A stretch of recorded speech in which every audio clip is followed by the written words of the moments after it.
Hello and welcome back to Mind the Snap, the NFL podcast that brings you analysts, chaos, and the occasional correct prediction. I'm Ryan, Bills fan, eternal optimist, and intermittent realist.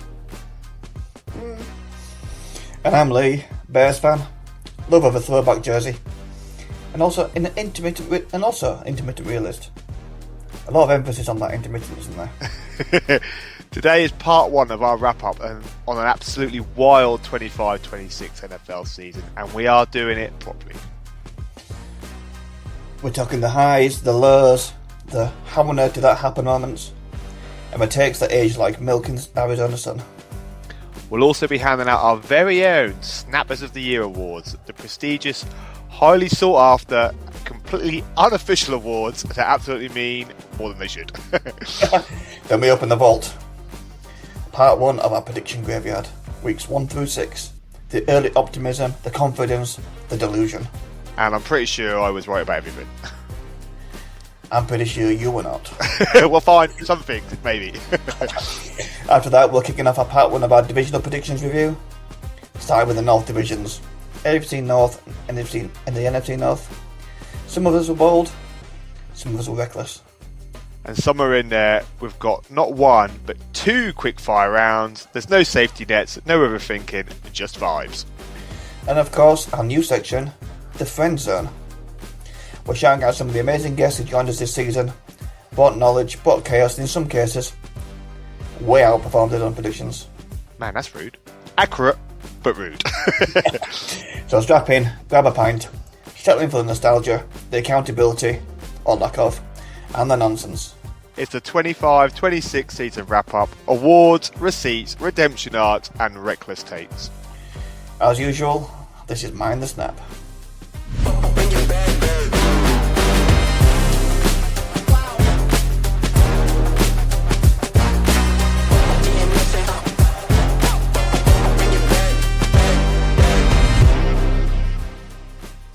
Alright, Snappers, let's take a breath. The 25-26 season, because this year was ridiculous. It had everything. Some surprise divisional winners, quarterback breakouts, absolute collapses, and a Super Bowl reminds everyone that defense still travels. Yeah, man, definitely. So let's start with the divisions, because a few of these did not go how we expected. Nope, the AFC North, chaos as always, physical football, slugfests, and somehow still one of the tightest races in the league. Definitely, man. And the AFC South was flipping expectations mid-season. And in the NFC, a couple of surprise winners that no one had top in their divisions in September. Receipts will be checked in the prediction graveyard, don't you worry. But the story of the year, the MVP race? And this one actually delivered. Elite quarterback play all season long, big moments, primetime statements. I mean, the MVP this year, and deservedly so, big bad Matty Stafford. Papa Stafford. Defensive player of the year was explosive. Defensive player of the year, terrifying. Rookie of the year on both sides of the ball. There's some future stars already changing franchises. And that's what made this season so good, isn't it? It wasn't just one dominant team from week one. It shifted, it evolved, contenders rose, and then some others fell off cliffs. Chiefs fans! Then the playoffs. Man, definitely. There was defensive masterclass, one-score thrillers, some questionable coaching decisions, and a couple of what are you doing moments. And it all built to this. Super Bowl 60, the Seahawks take on the Pats. New England rebuilt quicker than anyone expected, and the Seahawks rediscovered their identity. And in the end, their defense showed up in a big way. Pressure, turnovers, physicality. No giveaways, free takeaways, control when it mattered. That's championship football. Is indeed. Drake May battled. The Patriots competed, but those turnovers, that was the difference. Yeah, definitely, man. That's why the Seahawks are your Super Bowl 60 champions. So when we look back at the 25-26 season, what stands out? QB development, defensive resurgence, and the fact that predicting this league is borderline impossible. And that's before we even open the prediction graveyard. Oh, don't do that, mate. It's coming. So that's your season. Surprise division winners, a legitimate MVP race, breakout stars, defensive dominance in February. And another year of us talking absolute nonsense about it. But we wouldn't have it any other way, would we? No. 25-26, you were chaotic, you were dramatic, you were brilliant. And now, we hand out Snappers of the Year.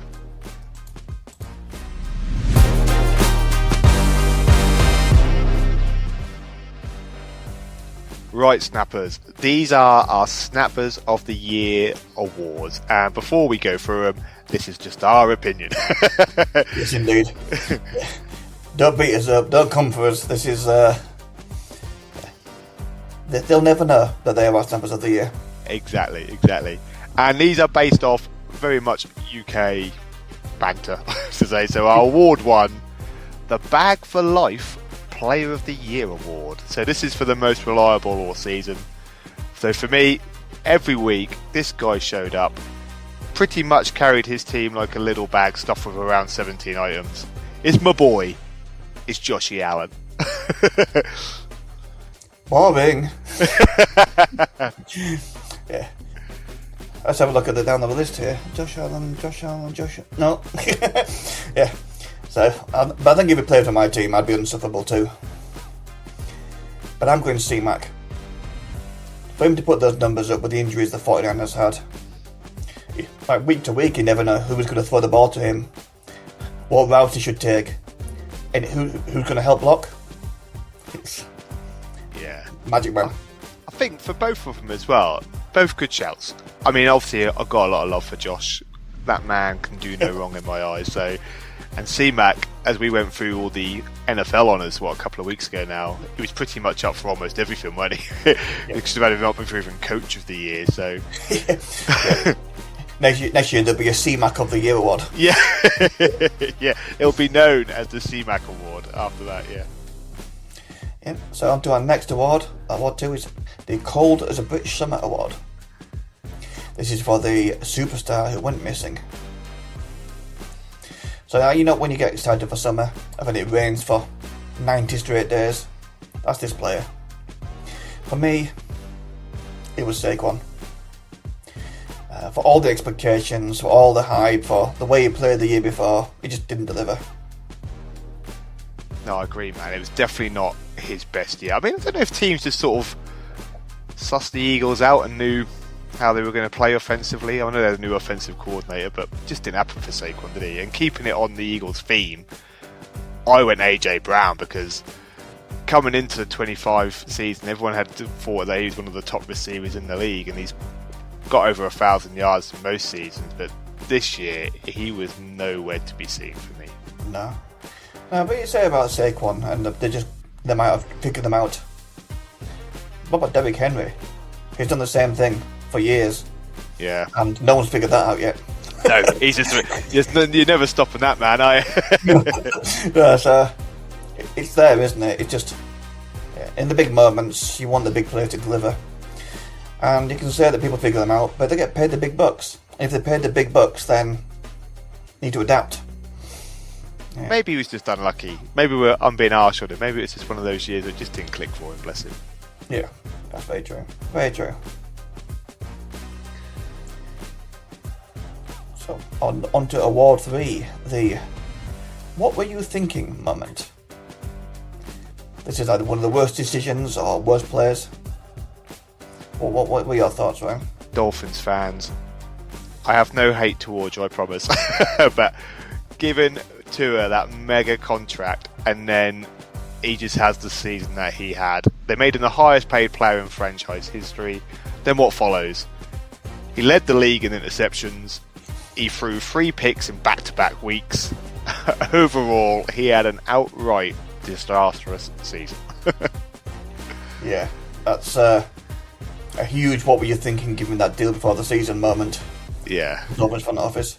But for Tua, he can now retire. He can go be QB4. No one's going to take that contract off them.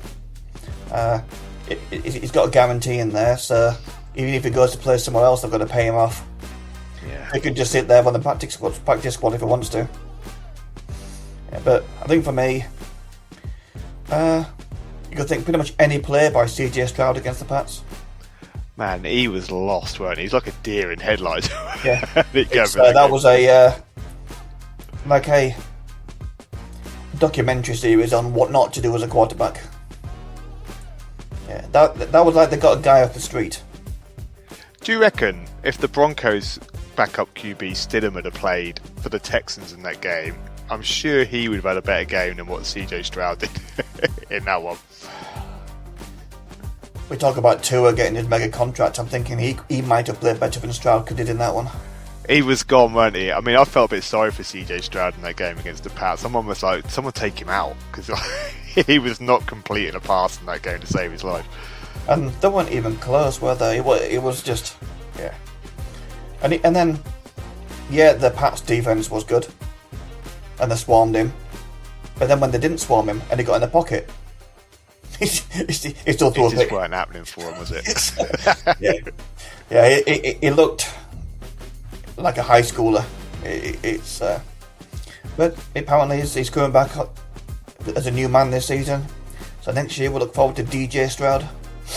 Yeah, I actually think, in all fairness to the Texans, like they were one of the dark horses we thought might do quite well, even though they struggled earlier. And the Texans were looking good. I think he'll be good next year. I think he'll be good again. I think they'll be looking at QB in the draft. Yeah. With that defense, and even the O-line's pretty good. They are good, the Texans. I do like them a lot. Yeah. So award 4, we always say beers on that man. Yeah. But who do you want to go for a pint with? Which bloke in the NFL would you take out for a beer? Someone who's got a bit of personality, a bit of chaos, and would be good chat. Yeah. Yeah, there's a few in there. So like Travis, obviously go on the shots with Bill Scatterboo. I think George Kittle would be quite interesting. I too. think George Kittle would be cool on a beer, I must admit. Travis, obviously, I think Travis would be good out on a night out. He seems like he likes a bit of a laugh as well. You might even get Jason thrown in there as well. That would be. Yeah, they can come as a duo. Yeah, they can come as a duo. But I reckon, do you know what? I reckon old Matty Stafford would be pretty good on. Yeah. Having a pint with, I reckon. Yeah, it could be, especially with his. He's up there in the top 10 earning sportsmen of all time. Like $500 million he's earned. So. Oh, beers on that one. Yeah. He has been around for 300 years, though, hasn't he? So. That's why I think he'd be good. You can imagine just sitting there, having a nice chat with old Matty. I reckon he's up for some darts and that. Quite be good at darts, I reckon, actually. Yeah. I wouldn't give CJ Stroud a set of darts. No, CJ Stroud, you're not coming on our darts night out. Yeah, trying to think, is there any... Oh, imagine some of the big boys then getting Myles Garrett out on a night out. Yeah, he'd be good fun. Playing pool with Micah Parsons. Yeah. Who would win a pool match between Micah Parsons and Myles Garrett? They'd be blocking the pockets, wouldn't they? Yeah. I'm going to go for favouritism. Myles Garrett's going to win it, but who knows? Yeah, Micah Parsons got one dodgy leg at the moment, hasn't he? Yeah. Yeah. And I think... I don't think we'd be able to keep pace with Scatterboo. No, I feel like he would be smashing the shots. Yeah. And I feel that's just like getting up for breakfast. Yeah. Him and Jackson Dart are in that frat house mode, aren't they? It seems. I'm trying to think who else would be quite good to go for a pint with. Who else would be good? Depends if you want that to sit down and have a good chat, or like Aaron Rodgers, chat with him about his experiences and the ways and the. He'd be good to sit down and have a chat with over a beer. Yeah, definitely. Yeah, and then going out for the true chaos. Yeah. Puka would be cool. Devontae Adams, I don't know why. I feel like he'd be quite fun. Yeah. I'm also sure on some of the others there. There's a few that we won't name. No. But, Snappers, you let us know. Who would you think you'd go for a beer with? Yeah. And tell us and why. Yeah. Yeah. Yeah. I like it. So our final award of this week is the Chaos Merchant of the Year. So this is the team with absolutely zero consistency. I'm probably being a bit harsh with my pick because there's probably circumstances around it. But I mean, if you're going for absolute chaos, the Colts for me, starting off so well this year. And actually at one point I think people were saying this team are going to go all the way and we're back in 20 whatever with the Colts pushing for the Super Bowl. But they were 1 week they were pushing for the Super Bowl. The next week they got no one who could. I mean, Phil Rivers come back? Yeah. Chaos, everything going on there. I think, yeah, well, you say it could be a bit harsh there, but it's poor preparation, isn't it? So if you think they gambled on Dan Jones, so they gambled on him anyway. So if he hadn't turned out the way he did in the first 7-8 games, they could have been like whitewashed this year. They could have been fighting the Raiders for the first pick. But it's that it worked out well. There was good chemistry, wasn't there, between the QB and his offensive players. I think as soon as he got injured, they just had no plan B. And there's been a few teams this season, haven't there? Okay, you look at the Broncos were through to the playoffs with 2 games to spare, and they didn't try out QB2. You would have done so at that point, wouldn't you? Yeah. It's you've got your Bills. They've got no wide receivers. Let's no. I mean, I might have got a game at that rate. yeah. For me, some strange ones in there, but I think it's the Lions. They were up there with my picks to win it. That offensive power just smashed teams for fun. But other times, they look like running backwards. I agree actually with you there. I would say in terms of consistency, the Lions were not consistent enough. Because to your point there, man, they've got all the weapons defensively and offensively to beat teams. But for some reason this year, it just didn't happen for them, did it? No, I don't know if the coaching upheaval was too much for them. I think they might see a different Lions next year, but it was all there, and I don't think they suffered that much from injury either. No, I don't think so. Maybe they were missing poor Benny Boy. That's who they were missing. Yeah, I think a lot of teams would miss him, though his impact at Chicago. No, definitely. Yeah, but that ends part 1 of our Snappers of the Year award. We'll have some more for you next week. Whoop, whoop.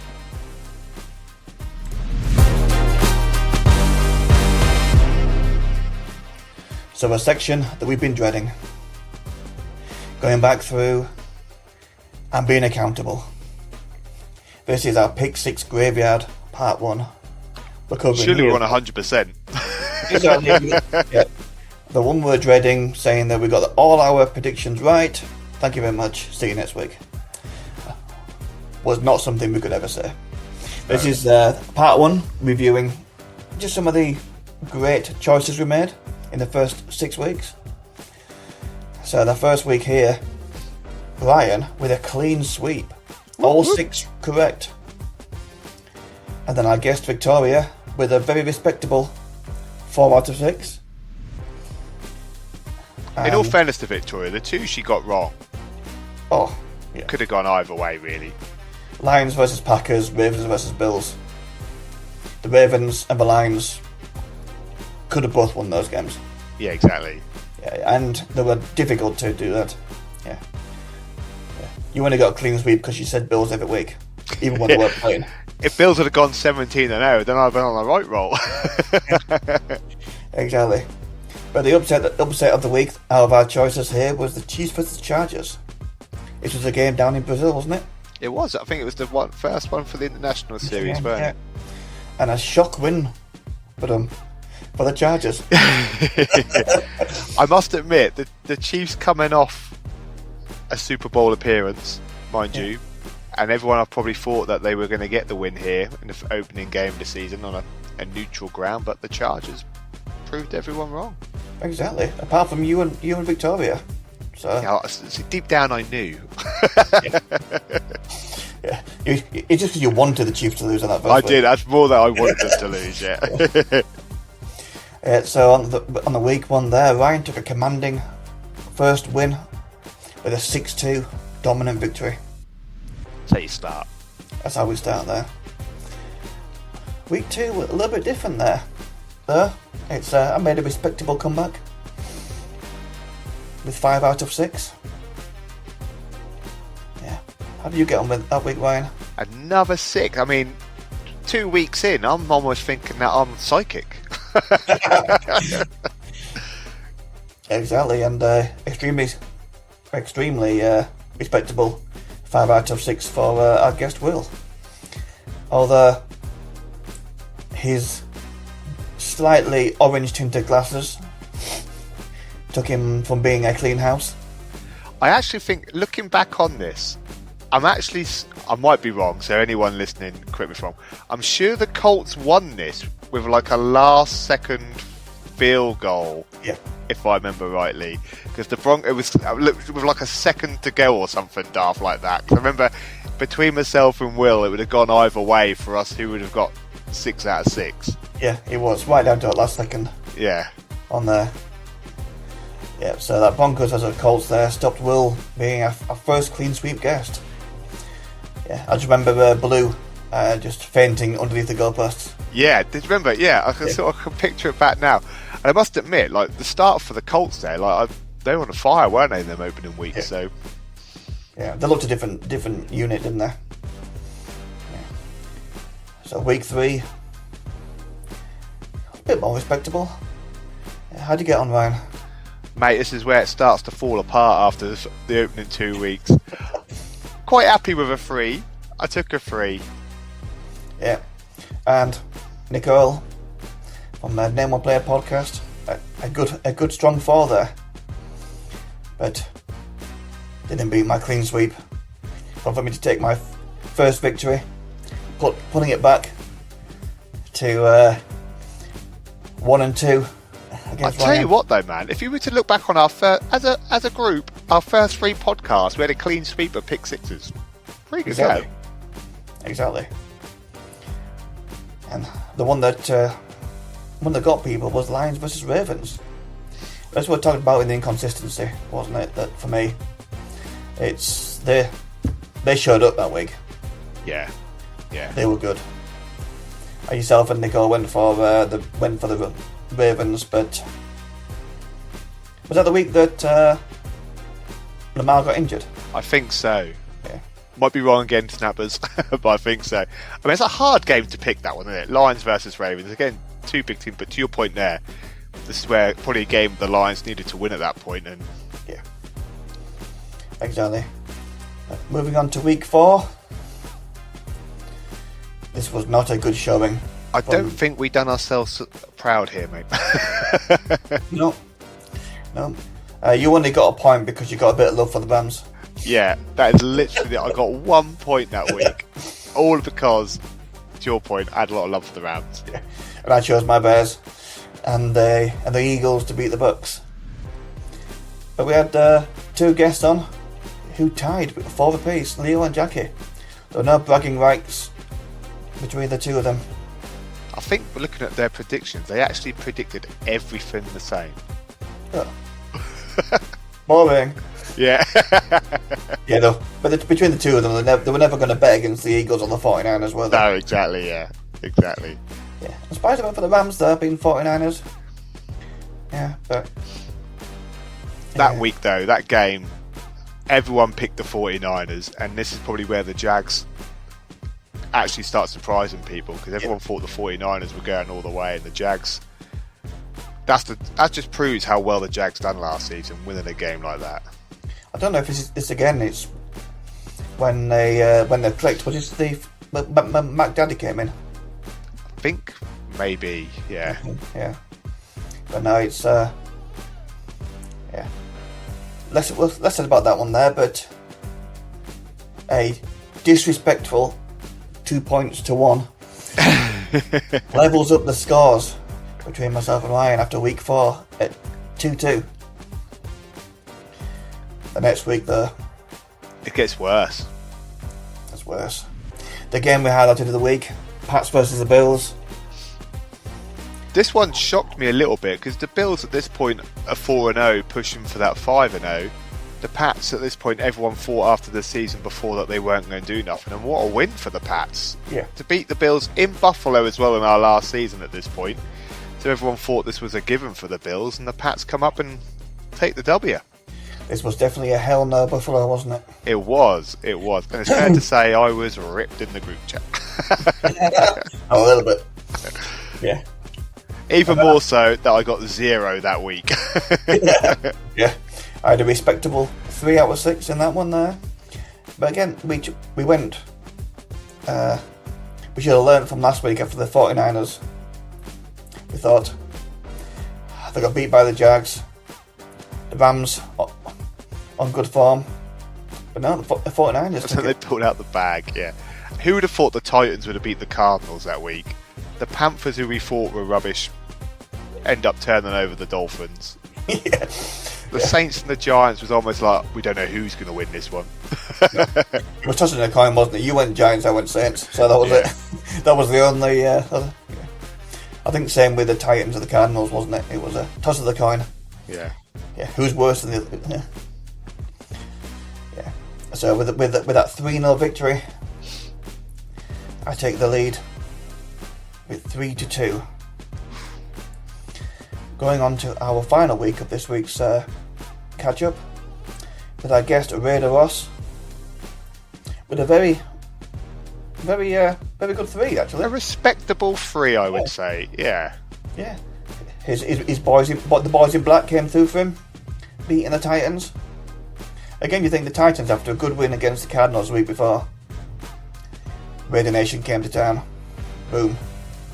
Just looking at these games as well, the Giants played the Eagles and the Giants won that week. Yeah, exactly. After losing to the Saints the week before. Yeah, I think that, if I remember right, I think this is when Jackson Dart and Scatterboo were absolutely on fire this game, if I remember rightly. Yeah. Was it their first game as them? I think it was. I'm sure it was like one of Dart's first games at this point, wasn't it? Old Rusty Wilson was in before, wasn't he? Yeah. Might be wrong again, but that's what I can remember. Yeah. You know what happened at some point? There was a bit of research, wasn't it? Yeah. And then the Chiefs, some big games this week. Yeah, and the Jags Seahawks. This was really, we should have thought about this, shouldn't we? That because we thought with the Jags beating the 49ers on week 4, they went a bit of an upsurge, but the Seahawks sneakily went through and just win. Yeah. They were consistent. Fair play to the Chiefs, actually, playing the Lions and getting the W as well after the start to the season they'd had as well. Ooh. That was a Mahomes special, wasn't it? That was doing his best Josh Allen impression. And I think at this point, haven't the Ravens gone 5-1, hence why they lose to the Rams. So yeah, 1-5. Yeah. Yeah. 1-5, yeah. Yeah, so that rounds up there with our first tie of the week.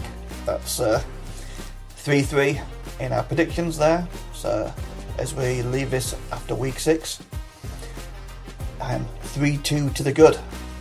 I start off strong, but fall apart. Catch us next week for part 2.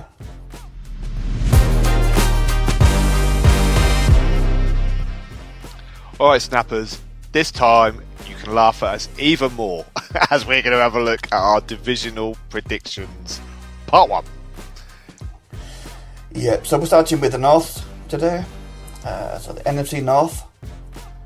As we know, the season ended here with the Bears taking a great victory and the bragging rights of the NFC North, with the Packers sneaking into the wild card round and the Vikings and the Lions. Our predictions didn't go quite like that. Nowhere near.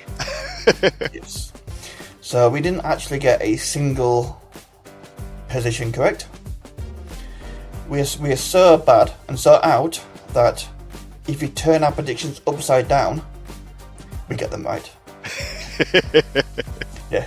But myself and Ryan went for the Lions to take the group, take the division, followed up by the Vikings, then the Packers, and then the Bears. We both predicted that the Bears would be bridging the gap to the Packers this year and making it more competitive. We just didn't know how much of a magician Ben Johnson was, because that turnaround was phenomenal. In all fairness, Ben Johnson and the Bears actually embarrassed us. Yeah. The only thing I will say in our defence, we thought the Lions were going to win it, and the Vikings and Packers, I think we probably said, I'd have to listen back to our prediction, that we thought it could have been either. Yeah, and we did this before the Micah Parsons. We did, yeah. But then if Micah Parsons would have been there, I'd have probably moved the Packers to second. I think so. If once we've done this at that point, start of the year, yeah, and then we would have got the Packers right at second. Yeah, yeah. No, it was incredible the turnaround that the Bears had. Ben Johnson worked wonders in just one season. I'm looking forward to season 2. Yeah, so I moved on to AFC North. Were we in a better? We were no better. We were no better in the AFC. This is actually starting to make me think, do we actually know anything? I'm sure our predictions next year will be better. But as we all know now, the Steelers end up winning the division after that crazy last day of the season game against the Ravens. The Ravens do come second in the division, followed by the Bengals. I mean, poor Bengals had Joe Burrow out with, is it turf toe? Turf toe. For a lot of the season. And then even Myles Garrett, well, he's only a one-man band, so he's not going to be able to get the Browns up there. Our predictions, we had the Ravens winning the division, which I'm sure 99% of the NFL fans would have probably said the Ravens would win this division. They obviously started off terribly for their season. Just to make it to second.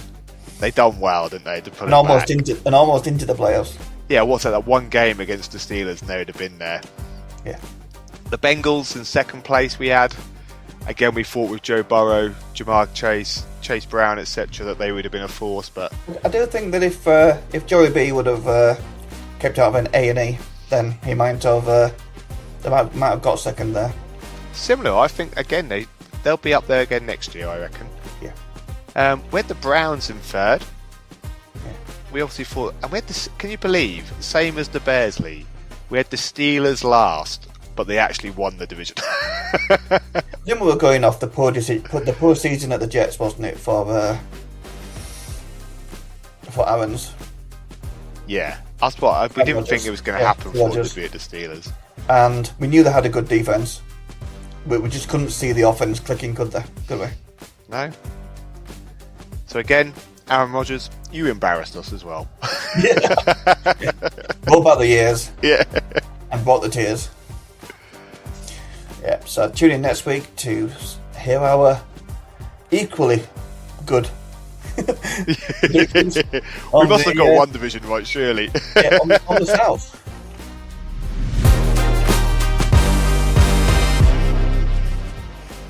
Alright, Snappers, before we disappear completely into the prediction graveyard, we have got to show some love. Yep, this is the friend zone. And this season doesn't happen without the people who jumped on with us, backed us, and raised the level. So first up, Jay Lawrence was our first ever guest. What a way to start, man. So the man who trusted the chaos before anyone else did. It was the episode that set the tone for what this show could become. And fair to say, Snappers, we were excited. Oh, yeah. Jay brought energy, insight, and the kind of confidence that made us realise, oh, this actually might be something. Exactly. And then the week after, we had Victoria Henderson. She brought class, structure, and calm. She dialed up professionalism there for us, and she had the kind of presence where you sit up straighter and think, well, we need to sound smarter for the next 40 minutes. Yeah, she elevated the conversation. It was a big moment for us. Then we had Nicole from Name One Player. Yep, she exposed us. She definitely did. She came in prepared, she was sharp, and she was definitely confident. Yeah, but she made us realise we need to up our game for that competitive edge. And we loved it. We definitely did, man. And then fan of the show, Gilly joined us. Yep, he brought passion, just pure passion. I mean, that was the kind of energy that reminds you why we love this sport in the first place. Exactly. There's no filters, no holding back. Just proper football conversation and immersion. And there'll be plenty more shout-outs to come next week, so stay tuned.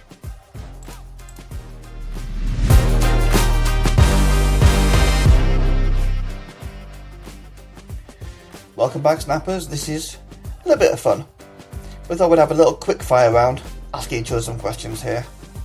A little bit light-hearted after our horrendous predictions. We need to raise the spirits. Yeah, I like it. Yeah. We haven't done a quiz actually before, so this is quite Exactly, yeah. So I'll start. So, Ryan, which QB survives a night out in Essex? Survives a night out in Essex. So very good. I'm going Matty Stafford. Papa Stafford, you reckon? I think he'll survive it. He's got the looks and the composure. I think to survive it. I think it'd be good. Yeah. Right, Lee. Which coach wins a pub quiz? Oof.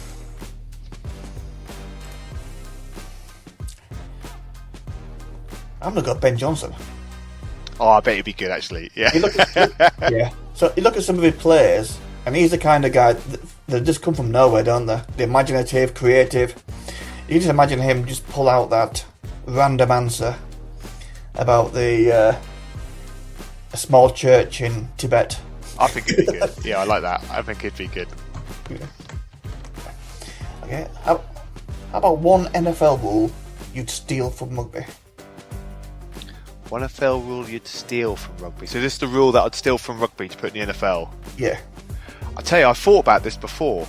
You know, when there's a penalty, obviously when they raise the flag in the NFL. You know, like in rugby where they kick it into the corner. Yeah. Imagine if you could do that rather than like a 5-yard penalty, but you could kick it 60 yards down the field for a penalty to give you advantage. Ooh. Yeah, from the union. Yeah. So I'd steal one from league. What would you go for? So to me, I'd give the ability to just roll on from the down. So imagine going, running backs just made 3 yards, and everyone's ready. And your defender just snaps it straight back to play on. Like it, I like it. And if you didn't get back in, you're offside and you're out of the game. Well, that'd be quite fun, wouldn't it? Yeah, exactly. Yeah. So if you're not arranged and not in there, you haven't reset quick enough. Because they can do it quick enough, can't they? So when in the last few seconds when they're chasing, you do see him quick huddle, don't they, when they're trying to get the clock, when they're running out of time and stuff. Yeah. You see him trying to get into position. But I like it. Yeah. Last one, Lee. If you could pick one UK stadium to host a playoff game, which one would it be? It's difficult, this one, because the Tottenham Stadium's got all the facilities. It's hosted them before. It transforms incredibly into an NFL stadium. And this season so far, it's been a far better atmosphere for the London games than it has been for the Tottenham games. But is 62,000 enough for me for a playoff game? For the big games, for a general week 7 game, it's big enough. But the number of people that trying to get a ticket for the NFL games was bad enough.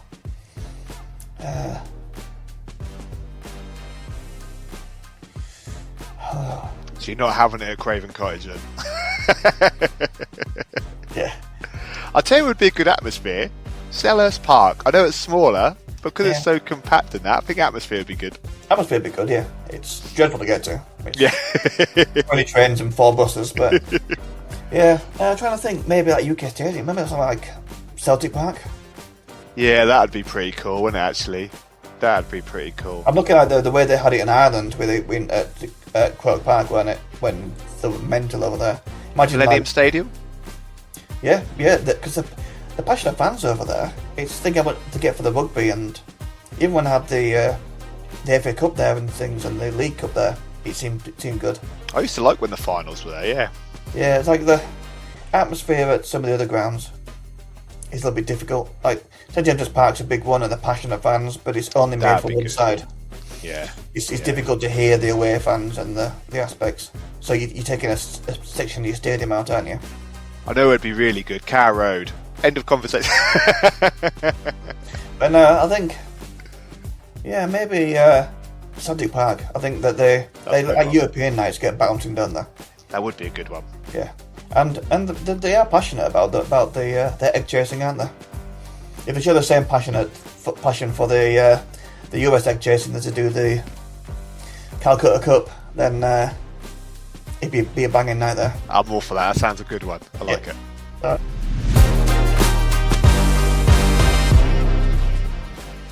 And just like that, that's the part 1 of our 25-26 season wrap-up.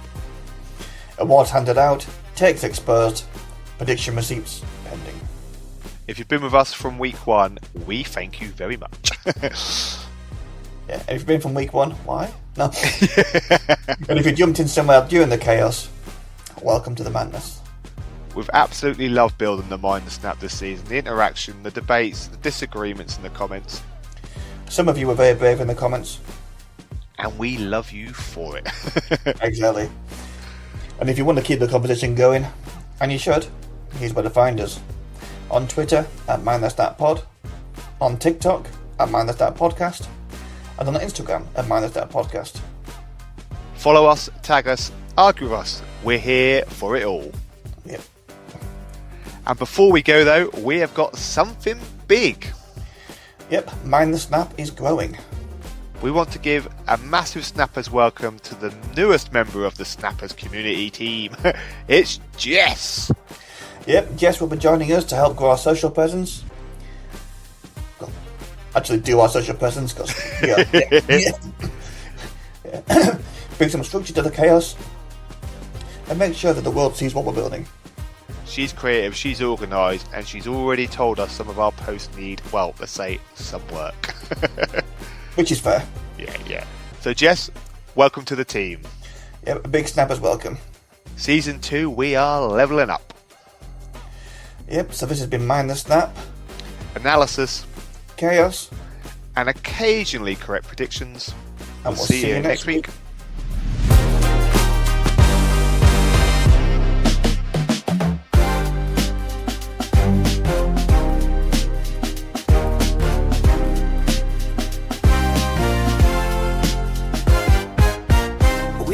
Hot takes in the microphones late, clips half cut, posted 5 minutes too late. Graphics wild, fonts fighting for space. Energy loud, but no structure in place. Then up north where the cold winds bite, comes a strategist ready to tighten it right. Giants blue running deep in her veins. Big apple swagger in northern rain. She said, boys, I love the chaos, but let's channel the flame. Turn noise into narrative and brand into name. Jess is in, now the chaos has direction. Turning wild takes into digital perfection. From the north with that big blue pride, giant's heart and a strategist's mind. Mind the snap about to level up fast, turning moments into content that lasts. She's taking our madness and making it nap, transferring the chaos onto the snap.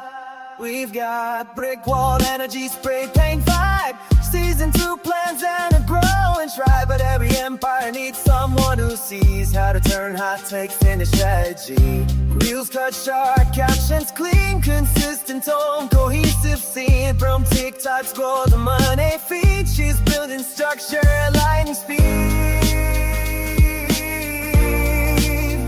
She said post with purpose, not just passion and fire.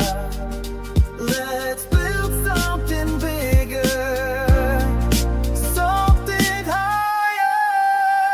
Jess is in, now the chaos has direction. Turning wild takes into digital perfection. From the north with that big blue pride, giant's heart and a strategist's mind.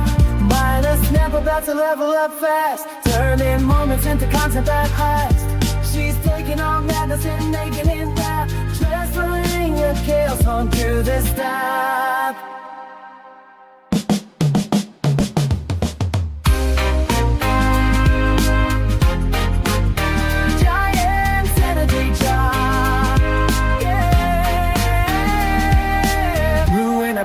like MetLife nights. Fourth quarter comeback, city lights. Northern grit, New York fight. Blankets out and ready to ignite. No more random, it's rhythm and flow. Consistency, steady engagement grow.